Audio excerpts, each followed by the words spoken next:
All right, guys, you just saw I got back from Fastenal. You saw the picture of it in the back of the truck. Now let's unload that 354 cubic inch Cleveland. Thank you, Brian Gilchrist. I appreciate it. Brian's got a bad 69 Mach 1 that he's going with a blower on it with a front drive. It's going to be nasty. That thing's going to be in the 8s. There's no doubt about that. So that's going to be the basis for kind of like a dyno mule. But that thing's built well with all the oiling situation taken care of. I shouldn't have to worry about that. Brett Likens is the builder of it. He's an engine builder from Kentucky. Great guy. I've dealt with him a lot. He's got his own website. I'll put a link to it if you want to get involved with that for him. Lots of questions that can be answered from Brent. So let's get it unloaded. Can't wait to see what this thing runs with. A tunnel ran in 2.4s when we get to that point, and the high ports.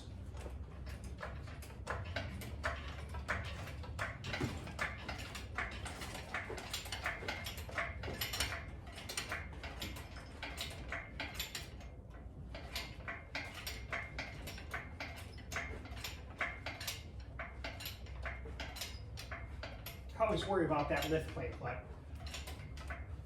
it's not a ported out intake, I can tell you that, so it's got some strength to it.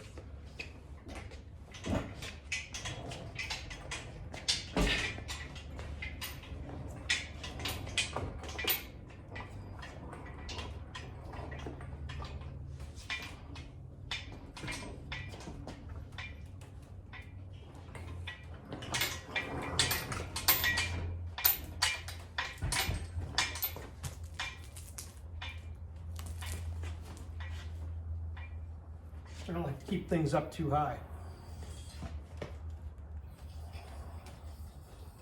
Or coming down too fast, I'll tell you that.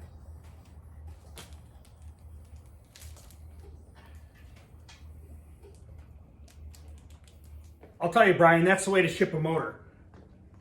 This engine stand was bolted to a pallet, whatever size that is, I don't know, maybe 3x3. Secured to that. Then he had probably 10 rolls of that clear duct tape and that shrink wrap, a ton of it. Thing looks stellar. Check it out.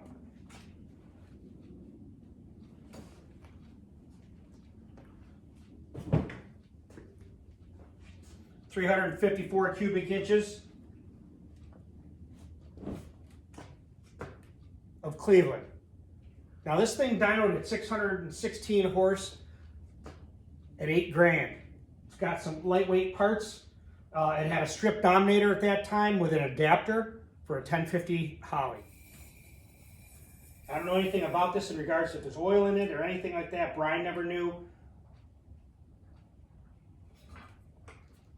Valve lashes back here, 2020, and time in 36 degrees total. It's got a MSD distributor on it. This is going to be the basis for my wife's Pro Stock build. The intake's in the back. I was originally going to run the wind, which I probably still will, but we'll see what it looks like on the engine. See how the port alignment is. And then I got two 1050s for it to test it out. And after that, put on the high port heads, which I got packed up. They're going to have to go to Darren Morgan. I want him to go through them, not do any porting to them, just do a valve job, make sure that all the guides are good and everything's good with them. But I'm pretty excited. Again, I got to give a shout out to Brian Gilchrist. I also want to give a shout out to a buddy of mine named Fred from local here. Him and I have known each other for probably 4 or 5 years. I bought some pistons from him, the 2348 pistons, and geez, Fred, I can't remember now, but a couple other things. Now, here's what I just got from him.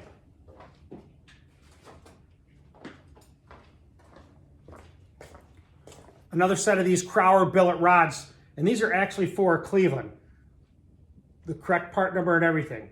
So I have these stock rods. I got these pistons I got from Clarence Roy that are 30 over. Whether they're 13-1, 13-5, who knows? We'll get to that point when the time comes. But use these.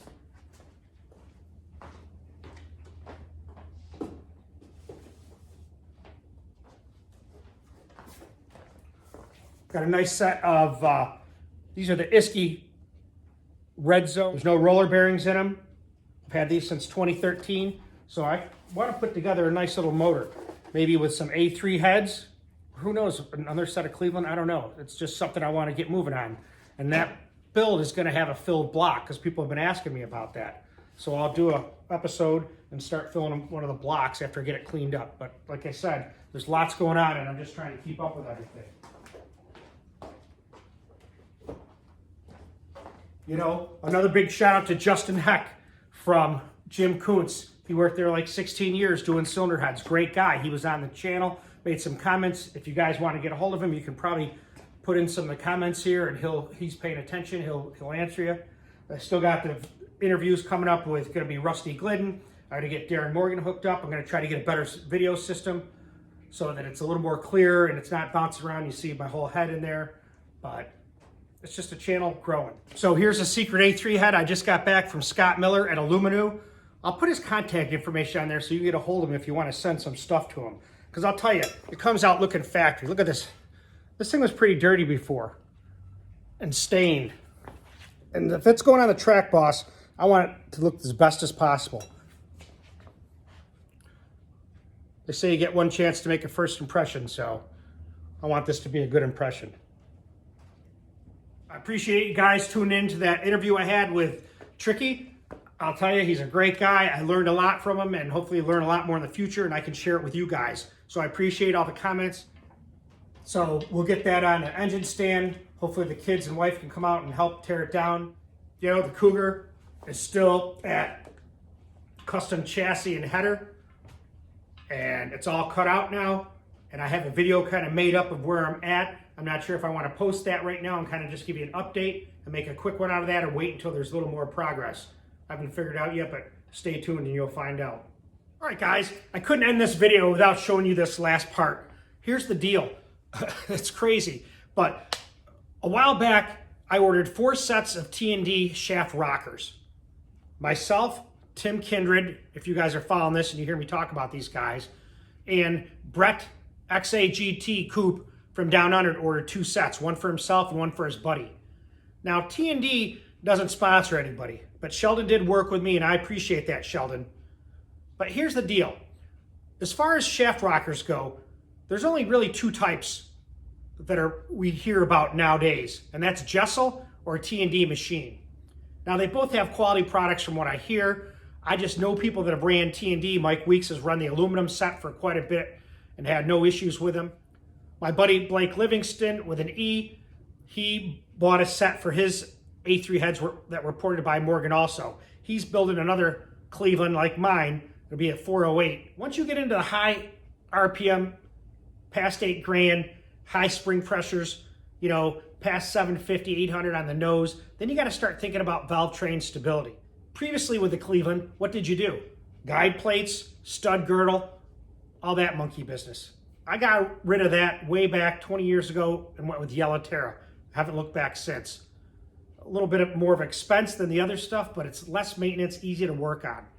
So with a DragBoss, I want a goal of 850 horse, so I said, I better have a better rocker system. So that's how this all started. Check these out. I love the smell of freshly machined parts. It's got that machine oil, reminds me of roadies. But these are stainless steel with a pin oiler option. Now these are the exhaust, and these are all separate. But the intakes are mounted on a long bar that mounts on 3 of the rocker arm bases, the pedestals where they mounted before. I'll show you what I'm talking about. But yeah, these are pretty serious. So here they are set up on the secret A3 heads that Morgan has got to finish porting. Man, they look good. The head was all cleaned by Scott Miller. I showed you that before. And you can see here that this bar goes the whole length of the head. It's pretty heavy too. But it helps keep the integrity of the head even across the whole board, so to speak. It helps prevent flexion of the intake ports when you get them ported so thin. It adds to the valve train stability, like I was saying, because that's an issue. Once you get past 8 grand in regards to RPM range and you got high pressures, you better get control of that valve or you're going to have valve float and you're going to have big problems. So take the time to figure out what you want to do to correct that. So I'm trying to get the A3 head done, set it up with the regular springs so I can finish this 409 and get it to the dyno and get moving to make that 950 pass.